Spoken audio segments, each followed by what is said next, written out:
ॐ पूर्णमदः पूर्णमिदं पूर्णात् पूर्णमुदच्यते पूर्णस्य पूर्णमादाय पूर्णमेवावशिष्यते।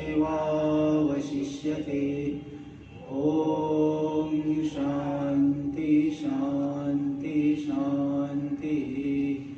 शङ्करं शङ्कराचार्यं केशवं बादरायणं सूत्रभाष्य कृतौ वन्दे भगवन्तौ पुनः पुनः। ईश्वरो गुरुरात्मेति मूर्तिभेदविभागिने व्योमवद्व्याप्तदेहाय दक्षिणामूर्तये नमः। ॐ शान्ति शान्ति शान्ति। श्री प्रेमपुरी अध्यात्म विद्या भवन में हम लोग इस स्वाध्याय के सत्र में बृहदारण्यक उपनिषद पर विचार कर रहे हैं। तो सबसे पहले मैं दोनों ही महापुरुषों को, परम पूज्य श्रोत्रिय ब्रह्मनिष्ठ स्वामी प्रेमपुरी जी महाराज तथा समादरणीय परम पूज्य श्रोत्रिय ब्रह्मनिष्ठ स्वामी अखंडानंद सरस्वती जी महाराज, इन दोनों ही महापुरुषों को नमन करते हुए आरंभ करता हूँ। यहाँ पे बृहदारण्यकोपनिषद, बृहत्वात् अरण्ये अधीयमानत्वाच्च बृहदारण्यकम, इसका नाम पड़ा है बृहदारण्यक। क्यों नाम पड़ा? बृहत्वात्, बृहद है। बृहद मतलब बहुत मोटा ग्रंथ है, इसलिए केवल मोटा ही नहीं है, ग्रंथतो अर्थतश्च बृहत्वात्, ग्रंथ से भी बृहद है और अर्थ से भी बृहद है। केवल ग्रंथ ही मोटा नहीं है, अर्थ भी बहुत गंभीर इसमें है। और आरण्यक क्यों कहते हैं? अरण्ये अधीयमानत्वाच्च, अरण्य में जिसका अध्ययन किया जाता है। अरण्य का मतलब फिर तो हम लोगों को इस महानगरी को छोड़ करके जंगल में जाना पड़ेगा। प्रेमपुरी को छोड़े तो सीधे शहर के बीच में है, तो इसको छोड़ के फिर तो जंगल में चलना चाहिए। बोले अरण्य मतलब स्त्री जना संकीर्णो देश अरण्यम, जहाँ पे जो बहिर्मुख लोग हो, ऐसे जो विषयी लोग हैं, उनसे असंकीर्ण देश को अरण्य शब्द से कहा जाता है। जहाँ पे जो बहिर्मुख लोग न रहे, बहिर्मुख लोग रहेंगे तो साधना में विघ्न पहुंचाते हैं, इसलिए बहिर्मुख लोगों से रहित जो जगह है उसको अरण्य कहते हैं। तो बृहत्वात् अरण्य अधीयमानत्वाच्च बृहदारण्यकम, बृहत भी है और अरण्य में जिसका अध्ययन होता है, इसलिए बृहदारण्य किसे कहते हैं। तो यहाँ पे हम लोग द्वितीय अध्याय में प्रथम ब्राह्मण चल रहा था, अजातशत्रु ब्राह्मण, जिसमें आप लोग देख चुके हैं कि गार्ग्य जो दृप्त बालाकी, गार्ग्य ब्राह्मण बालक है, राजा अजातशत्रु के पास जाकर के बोले कि मैं तुम्हें ब्रह्म का उपदेश करूंगा, ब्रह्म ते ब्रवाणी, ब्रह्म का उपदेश करूंगा। उसकी इस वचन को सुन करके राजा अजातशत्रु बड़े प्रसन्न हुए, उन्हें बहुत ही प्रसन्नता मिली, क्योंकि उस समय राजा जनक का काल था। राजा जनक की ज्यादा महिमा थी, ज्यादा प्रसिद्धि थी। जनको जनक इति हवै लोका धावंती, जनक दाता है, जनक श्रोता है, ऐसा जो है बोलते हुए लोग राजा जनक के पास ही जाते हैं। और तुम मेरे ऊपर विश्वास करके मेरे पास आए, इसलिए मैं तुम्हें 1000 गाय तो इस वचन के लिए ही देता हूँ कि जो तुमने कहा कि मैं तुम्हें ब्रह्म का उपदेश करूँगा, तो करो उपदेश। तो करना शुरू किए। क्या बोले? जो आदित्य में पुरुष है उसको मैं ब्रह्म जानता हूँ। बोले इस बारे में बात मत करो, क्या मुझे नहीं पता है? आदित्य वो ब्रह्म ने निर्विशेष नहीं, आप निर्विशेष की प्रतिज्ञा करके सविशेष को बता रहे हो, मुझे नहीं पता है क्या? वो तो भूतों की मूर्धा है। फिर बोले चंद्र को मैं ब्रह्म रूप से उपासना करता, बोले वो भी बात मत करो, वो ठीक उपदेश नहीं कर रहे। ऐसे 12 पर्याय में उपदेश किया उन्होंने, लेकिन राजा अजातशत्रु बोले नहीं, इस बारे में बात मत करो, मुझे भी पता है, वो क्या है, सविशेष की बात आप बता रहे हो। इतना बोल करके दृप्तबाला की ब्राह्मण वो शांत हो गए। तो राजा बोले कि इतने से ब्रह्म का उपदेश नहीं होता, इतने मात्र ज्ञान से। फिर उन्होंने कहा ठीक है, आप ही उपदेश करिए। फिर उन्होंने उपदेश किया, जो है आप लोग देख चुके हैं। इसमें सुसुप्त पुरुष के पास ले गए, वहाँ पे पहले बुलाए, बृहन पांडरवास इत्यादि, वो नहीं उठे। तो इसके द्वारा यही बताना चाहते, प्राण भोक्ता नहीं है, प्राण तो जड़ है, भोक्ता चेतन होता है।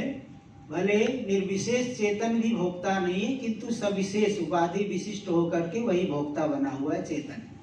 ये सब बताए थे। और आखिरी में अंतिम मंत्र जो 20वां मंत्र आया था, उसमें 2 दृष्टांत दे करके बताए कि जैसे अग्नि से, जैसे उड़नाभि, लूता जो मकड़ी है, यथोर्णनाभि तंतुना उच्चरेत यथा अग्ने क्षुद्रा विस्फुलिंगा विचरन्ति एवमेव अस्मादात्मनः सर्वे प्राणाः सर्वे लोकाः सर्वे देवा सर्वाणि भूतानि विचरन्ति तस्योपनिषत् सत्यस्य सत्यम इति प्राणा वै सत्यम तेषामेष सत्यम। जैसे मकड़ी है, कीड़ा अपने से अभिन्न तंतुओं से विचरण करता है, ऊपर इधर उधर घूमते रहता है। तो उस दृष्टांत के द्वारा क्या बताया कि असहाय, किसी अन्य सहायक की अपेक्षा नहीं करके ही परमात्मा जगत की रचना कर देते हैं। परमात्मा को जगत बनाने के लिए किसी सहायक की जरूरत नहीं है, असहाय ही वो जगत को बना देते हैं। और कूटस्थ परमात्मा जगत को बना देते। इसमें दूसरा दृष्टांत दिए कि क्षुद्रा विस्फुलिंगा, अग्नि से जैसे छोटी छोटी चिंगारियां अग्नि के समान ही निकलती है, इसी तरह से इस परमात्मा से ही अज्ञात जो चेतन है, माया विशिष्ट जो चेतन है, उससे सभी प्राण, सभी लोक, सभी देव, संपूर्ण भूत उत्पन्न होते हैं। उसी परमात्मा का रहस्य नाम उपनिषद, उपनिषद मतलब रहस्य नाम, गूढ़ नाम। गूढ़ नाम क्या है? सत्यस्य सत्यम, वह सत्य का भी सत्य है, व्यावहारिक सत्य का भी वह पारमार्थिक सत्य है, धनी का भी धनी, मतलब धनी को भी धन देने वाला, उधारी में देने वाला। जैसे आजकल बड़े बड़े लोग बैंकों से भी लोन लिए रहते हैं, तो धनी का भी धनी है, धनी में भी धनी को भी धन देने वाला। ऐसे सत्य का सत्य, व्यावहारिक जितने सत्य पदार्थ है उन सभी का सत्य, यानी जो पारमार्थिक सत्य है, तो प्राण ही सत्य है, उनका यह सत्य है। तब इस पे जो है बहुत लंबा शास्त्रार्थ चल रहा है, तो बीच में भी हम आए हैं अभी, तो देखिए जहाँ से बताया उसके आगे चलेंगे, थोड़ा सा संबंध के लिए पीछे से ले लेंगे। तो यहाँ बता रहे थे कि ब्रह्मैकत्वे निर्विषयत्वात् प्रमाणोत्पद्यते, जीव ब्रह्म की एकता मानोगे तो कर्म कांड वाक्यों से तो प्रमा ज्ञान की उत्पत्ति नहीं होगी, यथार्थ ज्ञान की उत्पत्ति नहीं होगी, क्योंकि आप एक मेवा द्वितीय तत्व को मान रहे हो, और कर्म कांड भाग में तो नाना प्रकार के भेद को लेकर के उपदेश किया जा रहा है, तो कैसे प्रमा ज्ञान, यथार्थ ज्ञान कैसे होगा? तो सिद्धांति ने कहा ऐसा नहीं कर सकते, प्रत्यक्ष जो है प्रमा हो रही है, यथार्थ ज्ञान हो रहा है। अब जैसे कहा जाए कि एक मेवा द्वितीय ब्रह्म है, तो भूख प्यास नहीं लगना चाहिए, भूख प्यास होगा ही नहीं। अरे होगा नहीं बात ठीक है, लेकिन लग रही कि नहीं आपको, ये पहले बताओ। हाँ, बस जो है उधारी वाले ज्ञान पे मत चलो। अभी एक मेवा द्वितीय ब्रह्म है तो भूख प्यास होनी ही नहीं चाहिए। अरे होनी नहीं चाहिए बात सही है, लेकिन लगती तो है, आप सभी को लग रही। इसलिए समय पे भोजन चाहिए, नाश्ता चाहिए, पानी चाहिए, ठंडा चाहिए, लस्सी पियोगे, तो नहीं लगना चाहिए बात ठीक है, लेकिन लग रही है कि नहीं है, यानी अभी अज्ञान दशा में चल रहे हो। तो जिस डाली पे बैठे हो उसी को क्यों काट रहे हो? जिस डाली पे बैठे हो उसको मत काटो। तो फिर वेदांत कैसे बोलते हैं कि संसार मिथ्या है? वेदांत यही बोलते हैं कि संसार पारमार्थिक नहीं है। संसार की व्यावहारिक सत्ता का निराकरण वेदांत कभी नहीं करता, कि भूख भोजन करने से व्यावहारिक क्षुधा की निवृत्ति नहीं होगी, ऐसा नहीं कह रहा। भोजन भी व्यावहारिक है, क्षुधा पिपासा भी व्यावहारिक है। तो व्यावहारिक भोजन करने से व्यावहारिक क्षुधा पिपासा की निवृत्ति होगी, परमार्थ में न भोजन है न क्षुधा पिपासा है। तो संसार पारमार्थिक नहीं है, पारमार्थिक सत्यता नहीं है, यही वेदांत बताते। ये नहीं कहते व्यावहारिक नहीं है। व्यवहार में तो अनुभव हो रहा है भाई, जो है शास्त्र भी तो व्यावहारिक है, गुरु व्यावहारिक है, उपदेश व्यावहारिक है, शिष्य व्यावहारिक है। तो व्यावहारिक सत्ता का निषेध नहीं करता, पारमार्थिक सत्ता का निषेध करता है। तो जो व्यक्ति अत्यंत अज्ञानी है, कामनाओं के बोझ तले दबा हुआ है, उसको कर्मकांड भाग बोध कराता है। अगर आपको स्वर्ग चाहिए तो ज्योतिष्टोम याग करो, पुत्र चाहिए तो पुत्रेष्टि याग करो, वर्षा कराना है तो कालिरी याग करो। तो देखिए, जिसके अंदर जैसी कामना है उसकी कामना का अनुवाद करके शास्त्र उसके साधन रूप से नाना प्रकार के याग आदि का कथन कर देते हैं। इसीलिए ऐसा नहीं कहा जा सकता कि कर्मकांड भाग से प्रमा नहीं हो सकती, यथार्थ ज्ञान नहीं हो सकता, क्योंकि एक ही तत्व है। वेदांते बता रहा है बात ठीक है, एक ही तत्व है, लेकिन अज्ञानी व्यक्ति को व्यावहारिक साधन साध्य पदार्थों का बोध होता है। तो हम चलेंगे, वैसे तो 489 पेज से बताए हैं शुरुआत से, लेकिन उसके थोड़ा सा पहले से ले लेते, 488 पेज से ले लेते, वहां से थोड़ा भी सही रहेगा, यहाँ से लेते। यथा 488 में बीच में पैरा आ रहा है ना, 488 बीच में पैरा आ रहा है, यथा कामेषु प्रवृत्ता श्रुति, यहाँ से शुरू कर लेते, चलो ठीक रहेगा।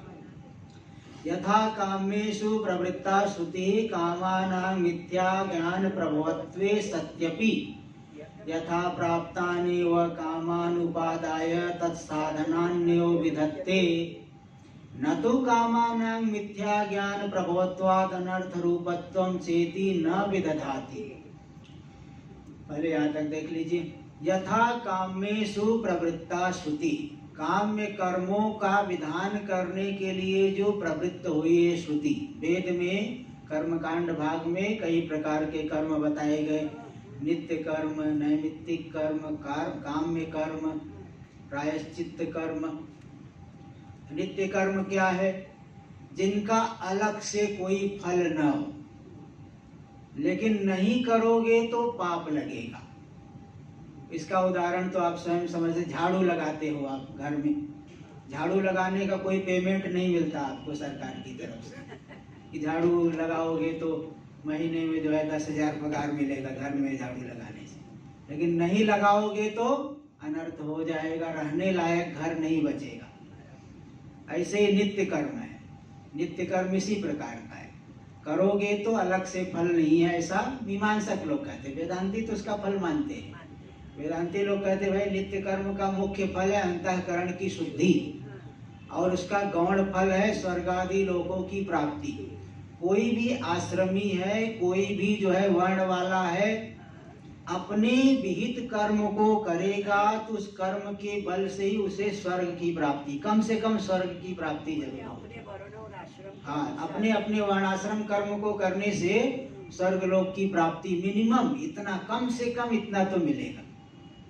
और किसी किसी आश्रम में तो सीधे आश्रम कर्म करने से ही ब्रह्मलोक की प्राप्ति, जैसे ब्रह्मचारी हो गए, वानप्रस्थी हो गए, सन्यासी हो गए, अपने आश्रम विहित कर्म को करने मात्र से ही ब्रह्मलोक की प्राप्ति बताई गई है। तो एक नित्य कर्म होता है, कुछ नैमित्तिक कर्म किसी विशेष निमित्त से, कुछ पाप आदि हो गया तो नैमित्तिक कर्म, जैसे श्राद्ध आदि है नैमित्तिक कर्म है। और एक है काम्य कर्म, किसी कामना विशेष से प्रेरित होकर के उस विशेष फल की प्राप्ति के लिए जो कर्म बताया गया उसे काम्य कर्म करते, जैसे कहते जैसे ज्योतिष्टोम याग हो गया, 10 पूर्णमास याग हो गया, विश्वजित याग हुआ, कारिणी याग, ये सब बताया। तो काम्य कर्म को यहाँ ये दिखा रहे दृष्टांत रूप से, यथा कामेषु प्रवृत्ता श्रुति, जैसे काम्य कर्म का विधान करने के लिए श्रुति प्रवृत्त हुई, तो कामानां मिथ्या ज्ञान प्रभवते सत्यपि, यद्यपि जितनी भी कामनाएं हैं अज्ञान से उत्पन्न हुई है। जब एक ही आत्मा है, व्यापक है, सच्चिदानंद रूप है, तो इसमें कामना हो सकती क्या? नहीं हो सकती है। जैसे कि उदाहरण दिया है, पूरे ब्रह्मांड का राजा है, वो 1000 रुपए के लिए लालायित रहेगा क्या? 500 रुपए के लिए लालायित होगा क्या? 100 रुपए के लिए लालायित होने का यही मतलब है कि वो अपने वैभव को नहीं जानता है। इसी तरह से जीव अपनी सच्चिदानंद रूपता को नहीं जान करके छोटे छोटे पदार्थों की इच्छा करता है। तो अज्ञान से स्वरूप के का अवबोध नहीं हो रहा है, अज्ञान से आवृत है स्वरूप, इसलिए विषयों की कामना हो रही है। तो कामना कैसे उत्पन्न हुई? मिथ्या ज्ञान प्रभवत्वाया, मिथ्या ज्ञानं प्रभवो उत्पत्ति कारणम येषां कामानां, ते कामा मिथ्या ज्ञान प्रभवा। व्याकरण जानने वाले इस तरह से विग्रह लेकर के अर्थ निकाल लेंगे। कामनाओं में क्या रहता है? मिथ्या ज्ञान प्रभवत्व, मिथ्या ज्ञान से उत्पन्न होना, ये कामनाओं में होता है। यद्यपि जितनी भी काम है, कामनाएं है, मिथ्या ज्ञान से उत्पन्न है। ऐसा होने पर भी यथा प्राप्तानेव कामानुपादाय, मिथ्या ज्ञान मतलब विपरीत ज्ञान। रस्सी को नहीं जानोगे, अज्ञान है, उसको सर्प जान रहे हो, विपरीत ज्ञान, मिथ्या ज्ञान हो गया। जिस ज्ञान का विषय बाधित हो जाए उस ज्ञान को कहा जाता है मिथ्या ज्ञान। तो हाँ, दूसरे ज्ञान से पहले रस्सी को सर्प जान रहे थे, बाद में आप जाके परीक्षा किए तो आपको मालूम पड़ा कि रज्जू है, तो पहला वाला ज्ञान बाधित हो गया, नहीं सर्प नहीं था बल्कि रस्सी है, उसको बोलते हैं मिथ्या ज्ञान। इसी तरह से अपने को शरीरधारी मान रहे हो, साधारण व्यक्ति मानता ही है, मैं ब्राह्मण, मैं क्षत्रिय, मैं स्त्री, मैं पुरुष, यह क्या है? मिथ्या ज्ञान ही तो है। पारमार्थिक सत्ता को ध्यान में रख के अगर विचार किया जाए तो कोई यथार्थ ज्ञान है क्या? मिथ्या ज्ञान है। मिथ्या ज्ञान से ही विषयों की कामना होती है, छोटे छोटे पदार्थों को चाहता है।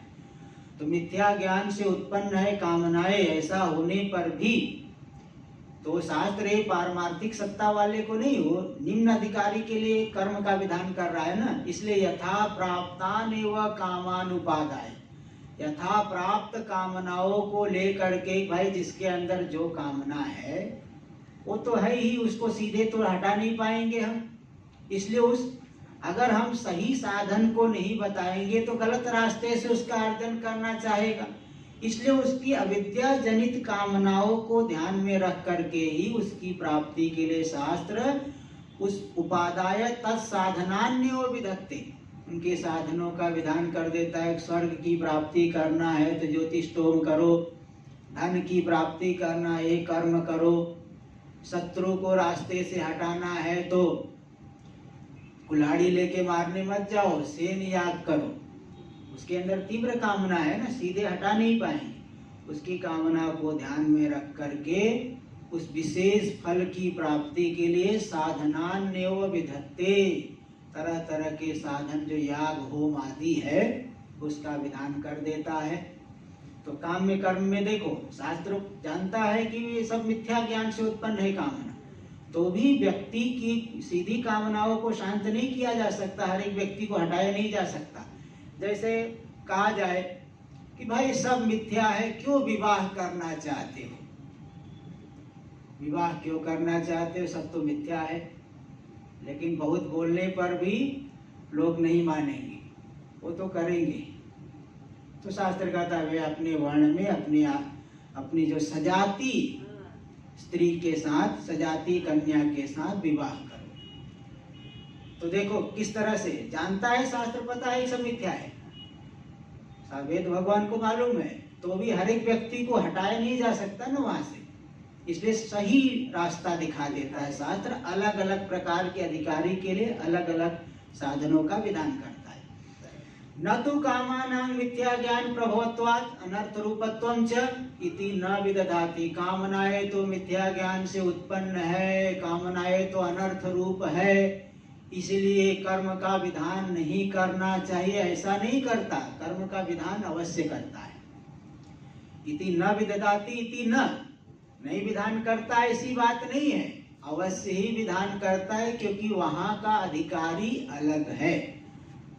इसीलिए कई बार बताते हैं, महात्मा लोग भी बताए होंगे, मैं भी तो कई बार बताया हूं कि कर्म किसके लिए है। जो व्यक्ति रागी है, अविरक्त पुरुष के लिए कर्म है, जिसके अंदर वैराग्य नहीं उसके लिए कर्म है। और ज्ञान कांड किसके लिए है? जिसके अंदर जो विरक्त के लिए ज्ञान कांड है, और अविरक्त के लिए कर्म है। अविरक्त व्यक्ति को सीधे आप जो है ज्ञान कांड में नहीं लगा पाओगे। तो शास्त्रीय कर्मों के माध्यम से हाँ उसके अंदर भी धीरे धीरे योग्यता आ जाएगी। तो जैसे काम्य कर्म के बारे में बताया गया, तथा नित्याग्निहोत्रादि शास्त्रम अपि मिथ्या ज्ञान प्रभवम क्रिया कारक भेदम यथा प्राप्तमेव आदाय। इसी तरह से जो नित्य अग्निहोत्र आदि को विषय करने वाले शास्त्र है कि प्रतिदिन अग्निहोत्र याग करे, अहर अहर संध्याम उपासीत, यावत जीवम अग्निहोत्रम जुहुयात, प्रतिदिन संध्या वंदन करे, जीवन पर्यंत अग्निहोत्र होम करे, ये नित्य अग्निहोत्र आदि शास्त्र है। तो वे शास्त्र भी मिथ्या ज्ञान प्रभवम क्रियाकारक भेदम, क्रियाकारक भेद को लेकर के प्रवृत्त हुए हैं। अभेद को लेकर के विधान नहीं हो सकता, भेद को लेकर के। देवता अलग है, द्रव्य अलग है, करने वाला अलग है, अग्निकुंड जो अधिकरण है जहाँ होम करेंगे वो अलग है। इस व्यावहारिक भेद को लेकर के, जो कि व्यावहारिक भेद कैसा है? मिथ्या ज्ञान से उत्पन्न है। मिथ्या ज्ञान से उत्पन्न व्यावहारिक भेद को लेकर के, क्रियाकारक भेद को लेकर के यथा प्राप्तम, यथा प्राप्त मतलब कोई वो कर नहीं रहा है, पहले से यह ज्ञान से प्राप्त है। कामनाएं जो है शास्त्र विधान नहीं कर रहा है, पहले से ही प्राप्त है। अगर शास्त्र विधान करता फिर तो शास्त्र पढ़ना ही व्यर्थ है। बिना शास्त्र नहीं पढ़े वाले लोग भी तो कामना है उनके अंदर। क्या शास्त्र पढ़ने वाले को कामना है क्या? शास्त्र पढ़ने से बल्कि कामना कम होती है, नहीं पढ़ने वाले को तो और भी कामना है। इसलिए शास्त्र पहले से प्राप्त उन कामनाओं को उद्देश्य करके, उन कामनाओं की इच्छित जो विषय है उसकी प्राप्ति के लिए साधनों का विधान करते हैं। यथा प्राप्तम एवं आदाय, यथा प्राप्त यानी अज्ञान से प्राप्त क्रियाकारक भेद को लेकर के ही इष्ट विशेष प्राप्तिम अनिष्ट विशेष परिहारम व किमपि प्रयोजनम पश्यत। देखो क्या प्रयोजन है विधान करने का। देखिए व्यक्ति जो है दो ही चीज चाहता है, सुख मिले और दुख का अभाव हो। यही दो चीज, मुख्य रूप से दो ही चीज चाहता है कि मुझे हमेशा सुख मिले, मैं कभी दुखी न हो। बस यही है इष्ट विशेष प्राप्ति। इष्ट देखो सुख कैसे मिलेगा? अनुकूल वस्तु को देख करके सुख मिलता है। व्यावहारिक सुख कैसे मिलता है? आपका कोई मित्र दिखाई पड़ा, दूर से देख के ही हंसने लग गए, चेहरा खिल गया एकदम कमल की तरह। और कोई ऐसा व्यक्ति दिख गया कि दूर से ही आपका मुख लाल हो गया, रास्ता साइड से चले गए। क्यों? क्योंकि अनिष्ट है, शत्रु है ना, शत्रु बुद्धि उसमें, इसलिए उसको देख करके रास्ता बदल लेते हो। और कोई इष्ट व्यक्ति दिखा तो दूर से ही हंसते, अरे भाई साहब बहुत दिन बाद दिखाई दिए, कहाँ चले गए थे, विदेश गए थे क्या? तो इष्ट विशेष वस्तु की प्राप्ति से सुख मिलता है, लौकिक सुख। और अनिष्ट का परिहार करो तो दुख नहीं मिलेगा। बीमारी है तो दुख आती है, नाना प्रकार की समस्याओं से दुख आता है। हम लोग लौकिक अथवा शास्त्रीय साधन क्यों करते हैं? कि अनिष्ट की प्राप्ति न हो। तो किस प्रयोजन से शास्त्र विधान कर रहा है इन कर्मों का? इष्ट विशेष प्राप्तिम अनिष्ट विशेष परिहारम व किमपि प्रयोजनम पश्यत। इष्ट विशेष की प्राप्ति और अनिष्ट विशेष का परिहार रूपी प्रयोजन को देखता हुआ, किनका विधान कर रहा? नित्य कर्मों का विधान करना। अग्निहोत्रादीनि कर्माणि विधत्ते, अग्निहोत्रादि जो नित्य कर्म है उनका विधान करता है। न विद्या गोचर असद वस्तु विषयम इति न प्रवर्तते, जितना भी कर्म है अविद्या को विषय करने वाले, अविद्या के क्षेत्र में आने वाले जो मिथ्या वस्तु को विषय करते हैं कर्म, इसलिए नहीं विधान करना चाहिए, ऐसी बात नहीं है, विधान करता ही है। अलग अलग अधिकारी के लिए अलग अलग साधन, जैसे अलग अलग बीमार के लिए अलग अलग प्रकार की दवाई देनी पड़ेगी, ऐसे ही जो अविरक्त पुरुष है, अत्यंत रागी है, वो जैसी वस्तु चाहता है उसके साधन रूप से अलग अलग प्रकार के कर्मों का विधान किया गया शास्त्र में। यथा काम्येषु, जैसे काम्य कर्मों में भी यही बात है कि काम्य कर्म जो है मिथ्या ज्ञान जनित मिथ्या कामनाओं को लेकर के जैसे शास्त्र ने काम्य कर्मों का विधान कर दिया गया, इसी तरह से मिथ्या ज्ञान जनित क्रिया कारक भेद को लेकर के नित्य कर्मों का भी शास्त्र ने विधान कर दिया। फिर बोले चलो विधान तो किया, लेकिन बुद्धिमान व्यक्ति को तो मालूम है सब संसार अज्ञान में ही चल रहा है स्वप्न के जैसे, वो क्यों करेगा कर्म? बोले नहीं नहीं करेगा, दिखते हैं। बताओ कितने लोग वेदांत श्रवण करते हैं? बहुत कम लोग। लेकिन कर्म कितने लोग करते? बहुत अधिक लोग करते हैं। ये यहाँ बता रहे, न च पुरुषा न प्रवर्तेरन अविद्यावंतो, अज्ञानी जो अविद्यावान पुरुष है उनकी कर्मों में प्रवृत्ति नहीं होगी, ऐसी बात नहीं, होती ही है। दृष्टत्वात्, देखा गया, प्रत्यक्ष देखा गया है। अज्ञानी की कर्मों में प्रवृत्ति होती है तो प्रत्यक्ष देखा गया है। प्रत्यक्ष के लिए कहावत जो है ना, हस्त कंगन को आरसी की क्या जरूरत, हाथ में कंगन पहने उसको देखने के लिए आईने की जरूरत है क्या? वो तो प्रत्यक्ष दिख रहा है। तो प्रत्यक्ष देख लो लोक में अज्ञानी लोग क्या कर रहे हैं, करते हैं कि नहीं कर्म? भाई शास्त्रीय कर्म नहीं कम हो रहा है तो भी लौकिक कर्म करते हैं कि नहीं करते हैं? सुबह से शाम तक दौड़ते ही तो रहते हैं लोग। तो ये कहोगे कि बुद्धिमान लोग कर्म नहीं करते, ऐसी बात नहीं है। ये जो अपने आप को बहुत बुद्धिमान मानते हो लोग, लेकिन तो सुबह से शाम तक कर्म कर रहे हैं। तो इसलिए अज्ञानी पुरुष प्रवृत्त नहीं होगा, ऐसी बात नहीं, अवश्य ही प्रवृत्त होता है। दृष्टत्वात्, दृष्ट देखा गया है। यथा कामिनः, जैसे काम्य कर्म का अनुष्ठान करने वाला काम्य कर्मों को करता है, पुत्र की प्राप्ति के लिए, धन की प्राप्ति के लिए, स्वर्ग की प्राप्ति के लिए, कीर्ति की प्राप्ति के लिए कुछ न कुछ तो इच्छा रहती है, प्रायः करके इच्छा रहती है। इसलिए एक उदाहरण आप लोगों को बताया था, एक हिमालय के योगी थे, वो हफ्ते में एक ही दिन दूध पीते थे। एक महात्मा को लगा कि भाई कुछ तो इनके अंदर होगी, तो वहाँ उस गांव वाले जाते थे, हफ्ते के एक दिन जो है रविवार के दिन वो दूध पीते थे एक गिलास। क्या हुआ, बहुत लोग इकट्ठे हो जाते थे। ऐसा एक उदाहरण दिए थे, एक महात्मा जी बता रहे थे, वृद्ध महात्मा। तो गए, देखे अरे यहाँ तो बहुत जो है इकट्ठे हो जाते रविवार को। तो उन्होंने जो है अगले रविवार से भागवत कथा शुरू की वहाँ पे। तो उस दिन केवल 2 लोग ही देने के लिए गए दूध। वो महात्मा जी जो थे गुफा में बैठे हुए, उनको बड़ा क्रोध आया, बोले 2 ही लोग आए, दूध ही उठा के फेंक दिए। फिर अगली बार जो है गए तो देखे वो मरे पड़े थे वहां पे।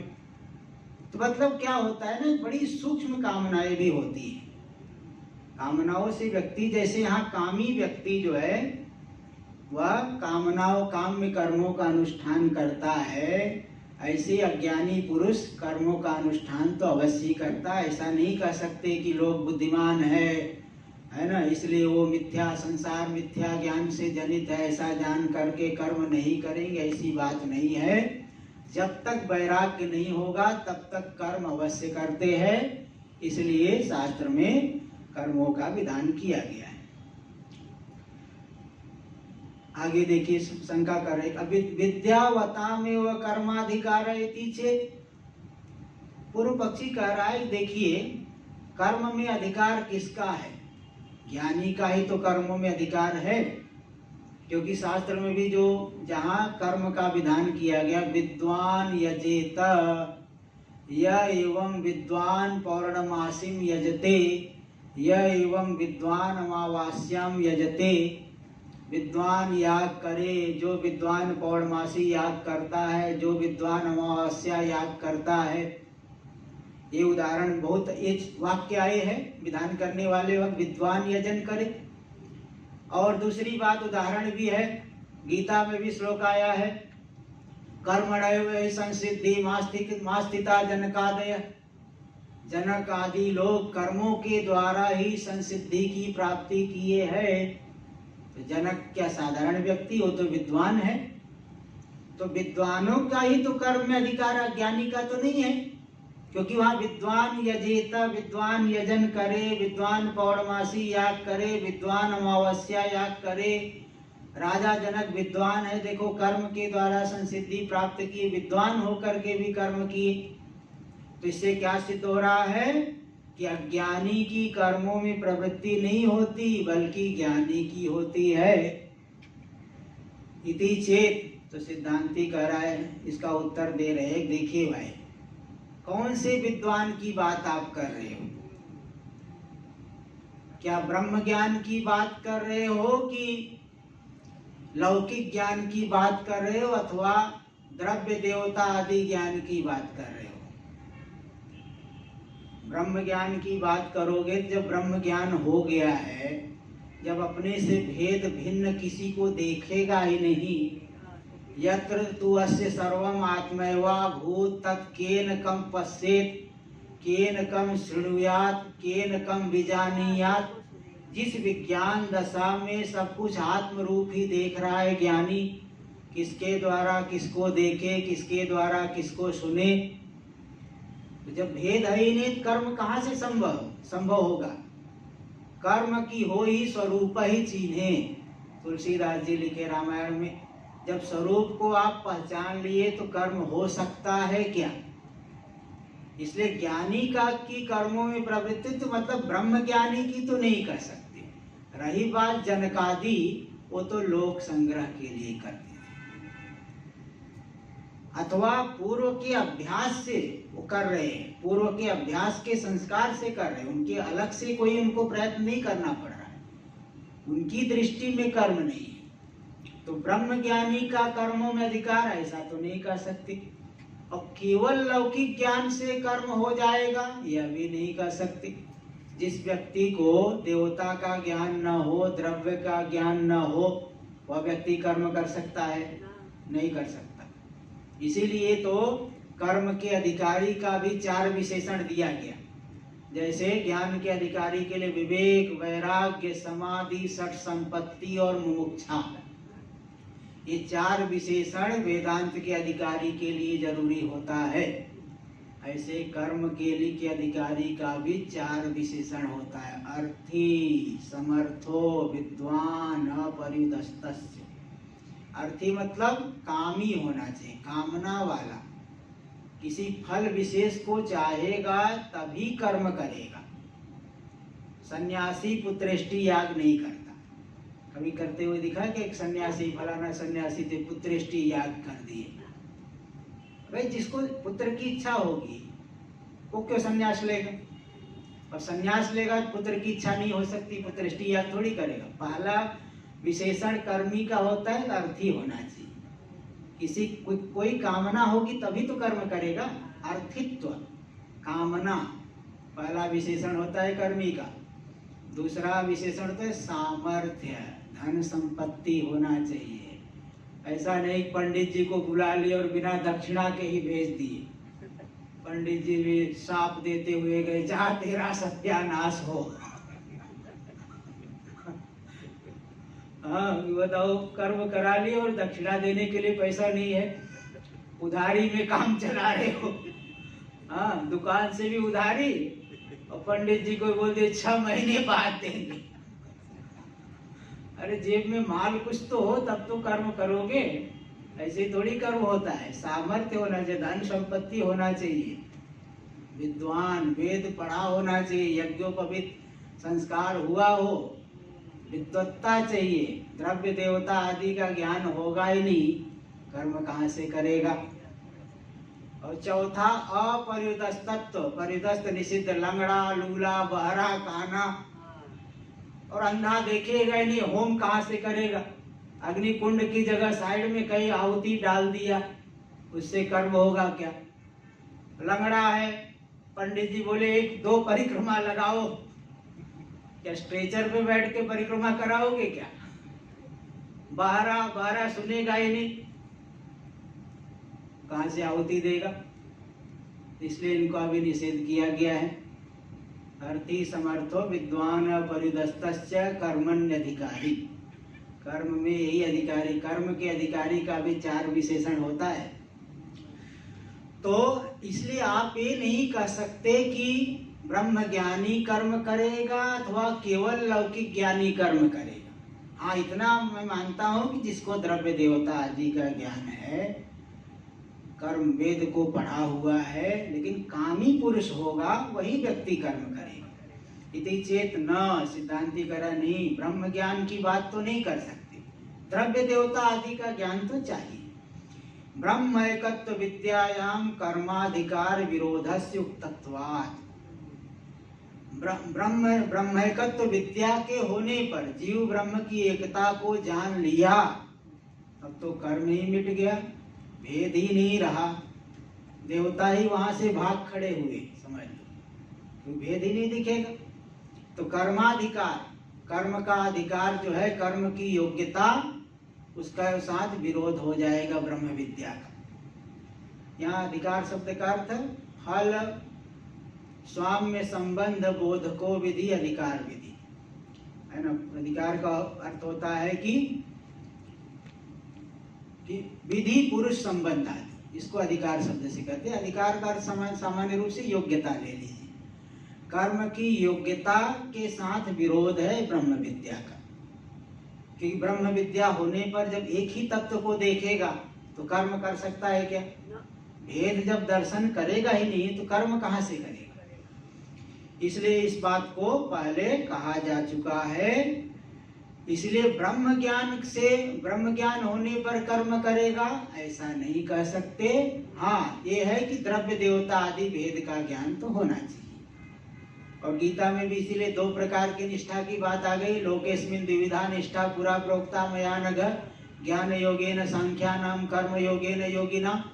जो सांख्य लोग है, आत्म तत्व का विवेचन करने वाले, उनकी निष्ठा ज्ञान योग के द्वारा आत्म विचार करते हुए वे विद्यमान रहते हैं, आत्म विचार में लगे रहते हैं। और जो कर्म योगी है उनके लिए कर्म निष्ठा ये बताई गई है। तो कर्म योगी मतलब वो ज्ञानी तो नहीं हुए हैं, ब्रह्म ज्ञानी तो नहीं कहा जा सकता। इसीलिए ब्रह्म एकत्व विद्या की अपेक्षा वहां कर्म के लिए नहीं है। द्रव्य देवता आदि के ज्ञान की अपेक्षा तो है, केवल लौकिक ज्ञान से भी नहीं हो पाएगा। इस बात को हम पहले बता चुके हैं। इसलिए ऐसा नहीं कर सकते। कर्म कांड भी प्रामाणिक है, ज्ञान कांड भी प्रामाणिक है, दोनों के अधिकारी अलग अलग है, ये समझ लेना चाहिए। एतेन ब्रह्मैकत्वे निर्विषयत्वात् उपदेशेन तद्ग्रहण फलाभाव दोष परिहार उक्तो वेदितव्य। एतेन, इस व्याख्यान के द्वारा क्या व्याख्यान की है कि कर्म कांड अज्ञानी पुरुष के लिए सार्थक है। जो जीव ब्रह्म की एकता को नहीं जानता है, ऐसे अज्ञानी पुरुष के लिए कर्म कांड सार्थक है। इस बात को पहले बता चुके हैं। इसलिए ऐसा कथन करने से जो लोग शंका करते हैं कि ब्रह्मैकत्वे निर्विषयत्वात्, जब ब्रह्म की एकता सिद्ध हो गई तो ज्ञान कांड और कर्म कांड दोनों का ही विषय नहीं मिलेगा। भाई ज्ञान कांड के लिए भी तो गुरु शिष्य आदि भेद की जरूरत है कि नहीं है। किसी गुरु जी को शिष्य दिखाई ही नहीं पड़ेगा तो उपदेश किसको करेंगे। शास्त्र ही नहीं तो उपदेश किस बात का। तो ज्ञान कांड भी व्यर्थ ही हो रहा है। बोले नहीं, अज्ञान दशा में ही सारा व्यवहार होता है। शिष्य तो अभी ज्ञानी नहीं हुए, गुरुजी ज्ञानी है, लेकिन उन्हें ज्ञान होने पर भी अध्यास का संस्कार है। जैसे नाटककार, नाटक खेलने वाला पुरुष है, स्त्री का रोल कर रहा है। स्त्री तो नहीं हो गया है, लेकिन उसे पता है स्त्री कैसे रहती है, कैसे बोलती है। इन सब बातों को जान करके जैसे वह स्त्री का अभिनय कर लेता है, ऐसे गुरु भी स्वयं तो ज्ञानी हो गए, ज्ञानी है, लेकिन वो जानते कि ये जो प्राणी घूम रहे, संसार में भटक रहे हैं, वास्तव में तो मुक्त है, लेकिन अपने को बंधन में मानते हैं। इसीलिए उस कल्पित भेद को लेकर के वह भी उपदेश दे देते हैं। ज्ञान कांड भी सार्थक है, जीव ब्रह्म की एकता होने पर भी ज्ञान कांड भी सार्थक है। ब्रह्मैकत्वे निर्विषयत्वात्, ब्रह्म की एकता होने पर, जीव ब्रह्म की एकता होने पर निर्विषय हो गए ज्ञान कांड। इसलिए उपदेशेन तद ग्रहण फला भाव दोष परिहार, उपदेश से उसके ग्रहण, ज्ञान जो है कैसे होगा, फल का अभाव, इस दोष का भी परिहार कर दिया गया है, क्योंकि सारा का सारा व्यवहार अज्ञान दशा में ही चल रहा है। तो एक ही तत्व मानने पर भी दोनों ही कांड सार्थक है, क्योंकि सब व्यवहार अज्ञान दशा में चल रहा है। तो जो कर्म कांड भाग है, वो लोग तो द्रव्य देवता आदि भेद को सत्य मानते हैं, स्वर्ग आदि को सत्य मानते हैं, उनके अंदर वैराग्य नहीं है। इसलिए नाना प्रकार के फलों की प्राप्ति के लिए भिन्न भिन्न साधनों को, कर्मों को करते हैं। जो ज्ञान कांड है, उनके अंदर विवेक वैराग्य तो हुआ है, लेकिन स्वरूप को अभी नहीं पहचान पाए हैं। इसीलिए उस अज्ञान को मिटाने के लिए ज्ञान साधना करते हैं। गुरु भी उपदेश करेंगे, शिष्य भी उपदेश श्रवण करेंगे। इसलिए वो जो दोष दिए थे कि जीव ब्रह्म की एकता मानने पर उपनिषद भाग व्यर्थ हो जाएगा, क्योंकि उपदेश से उसके ग्रहण का, ज्ञान के फल का भाव रूपी दोष है, कोई फल ही नहीं है। इस दोष का भी परिहार बता दिया गया है पूर्व में। और रही बात जो कर्मकांड भाग है, तो यहाँ पे देखिए अनेक प्रकार के पुरुषों को लेकर के, देखो आगे दे रहे, पुरुष इच्छा रागादि वैचित्र्याच, पुरुष की इच्छा जो है और राग आदि, राग मतलब उत्कट इच्छा को राग कहते हैं। इच्छा मतलब सामान्य इच्छा, और जो कोई कोई प्रबल इच्छा रहती है ना, उसको राग, उत्कट इच्छा को राग कहते हैं। तो पुरुष की इच्छा रागादि वैचित्र्याच, पुरुष की इच्छा और रागादि जो है की विचित्रता होने से, नाना प्रकार की इच्छा वाले पुरुष है, नाना प्रकार के राग वाले पुरुष है। इसलिए शास्त्र के बल से प्रवृत्ति निवृत्ति दोनों ही संभव है, कोई जो है विरोध नहीं है। अज्ञान दशा में अनेक प्रकार की कामना वाले लोग देखे गए हैं, तो उनकी शास्त्र के बल से प्रवृत्ति निवृत्ति हो जाएगी, इसमें कोई दोष नहीं है। तो जीव ब्रह्म की एकता होने पर भी अज्ञान अवस्था को लेकर के दोनों कांड ही सार्थक है। इस बात का पूर्व में विचार हो चुका है, यहाँ पे इसी को इशारा कर दिए हैं, आगे हम लोग कल करेंगे। ओम पूर्णमदः पूर्णमिदं पूर्णात् पूर्णमुदच्यते पूर्णस्य पूर्णमादाय पूर्णमेवावशिष्यते। ओम शांति शांति शांति। शंकरं शंकराचार्यं केशवं बादरायणं सूत्रभाष्य कृतौ वन्दे भगवन्तौ पुनः पुनः। ईश्वरो गुरुरात्मेति मूर्तिभेदविभागिने व्योमवद्व्याप्तदेहाय दक्षिणामूर्तये नमः। ओम शांति शांति शांति।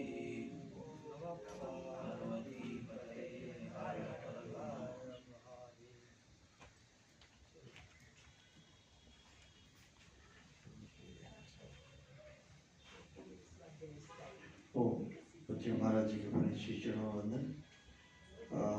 पूज्य महाराज जी सालों से हमारे बीच में आते हैं, ऐसे कैलाश विराधेश्वर का उन्हें वो थे, और आज भी उसी से प्रवचन धारा उनके द्वारा बह रही है, वह प्रसन्नता की बात है।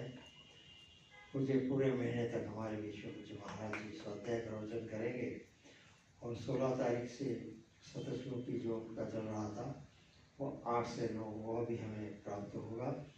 दोनों प्रवचन धाराएँ यहाँ हो रही है। यहाँ बैठकर सुनने का जो आनंद है उससे जितने भी हम यहाँ आके सुनेंगे उसका आनंद लेंगे और दर्शन इनके करेंगे, तो यह एक अद्भुत हमें अवसर है। पूरे महीने तक जरूर से इसका लाभ लें। 8 से 10 प्रेमपुरी मध्य पर आकर संतों के आशीर्वाद लें, ऐसी सबसे प्रार्थना।